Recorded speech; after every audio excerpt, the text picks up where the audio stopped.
Welcome back to yet another do-it-yourself solutions to your major life challenges and critical life issues. Today we will be dealing with how to be happy. And if you want to be happy, learning how to create happiness intelligence. For real life value addition through this topic, please focus only on the content. Kindly ignore my lacunas in pronunciation, tone, expressions, accents, looks, and even this video's background. If you need the script of this video, kindly ask for in the comment by giving your email ID. Want to be happy? I'm not sure, but I'm assuming that there may not be a person in this world who would not like to be happy. Yet, do you see many happy people around who are genuinely happy and not pretending to be happy? How would you know if they're genuinely happy?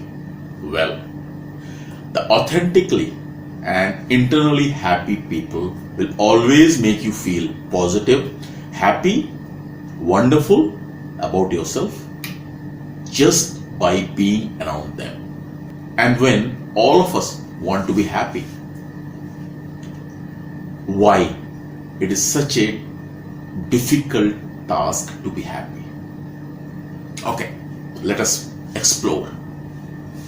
Although there are numerous factors for our being happy state on sustainable basis, along with our ability to come back to this state whenever it gets derailed due to many out of our control external factors. Let us focus on just few very elementary basics. The first one, to be happy, is about the relationship that we have with ourselves. This is the most important and most profound as well as most fundamental for our own happiness.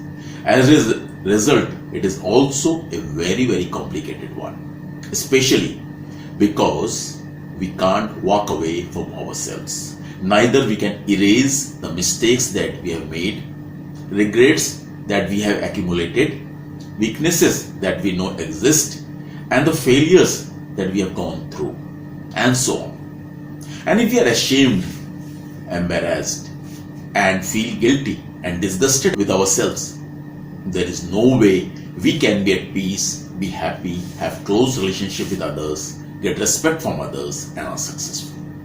Now, these points I am giving you today are the broad ideas. All these points will be expanded in our later do-it-yourself series. Watch out for that. Second point, being true to ourselves, being honest with ourselves and with everyone in every situation, and living the life that we envision for ourselves. What happens? Many of us living for ourselves doesn't even occur. We live and work for others, to please others, to get appreciation from others. Third point, our focus of what we spend most of the time working towards. Our being happy lies in the now factor. The desire for happiness simply shows that we are not happy right at this moment, which in turn creates misery. And as a miserable being, we project that in future, sometime, someday, some way we'll be happy. We are unhappy today. Then we project that tomorrow we are going to be happy. But then this projection is based on certain things being there tomorrow. So if those things doesn't happen, chances of which are immensely higher, then we don't become happy tomorrow either. If a tomorrow comes out of this unhappy today, in all likelihood, we could be more unhappy tomorrow. Then, out of more happiness, we'll desire for even more happiness in the next tomorrow. It becomes a vicious cycle. That is why we have to choose to be happy now in the present. The fourth point, we need to identify why we can be happy right now. As in many cases, we link our happinesses with other people, circumstances, situations. Here we are talking about creating and being in the perpetual state of happiness.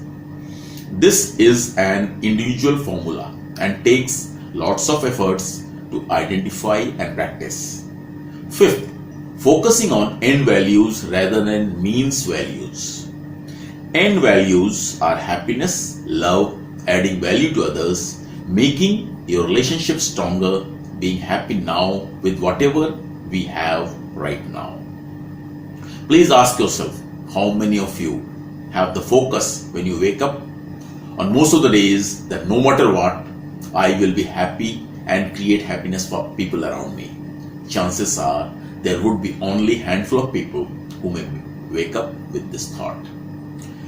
All of us want to be happy, but the focus is not being on happiness, not creating happiness for others. It is on many other things. If our focus is on means values like power, position, money, name, fame, recognition, etc., etc., these may or may not lead us to genuine happiness. They certainly will give us pleasure, short term, because that's why they're called means value. They're the means to take us to happiness or success or whatever outcome we're desiring. But they are only means. Focusing only on these mean value actually creates a void, because all these mean values are something that has dissatisfaction built into themselves permanently. Let me explain this phenomena. When we are focused on means values like power, position, money, name, fame, etc., we have a milestone. And when we reach where we wanted to, our satisfaction lasts for very, very short time only. Because after reaching our milestone, we start seeing others who have more. And guess what? We also want to have more.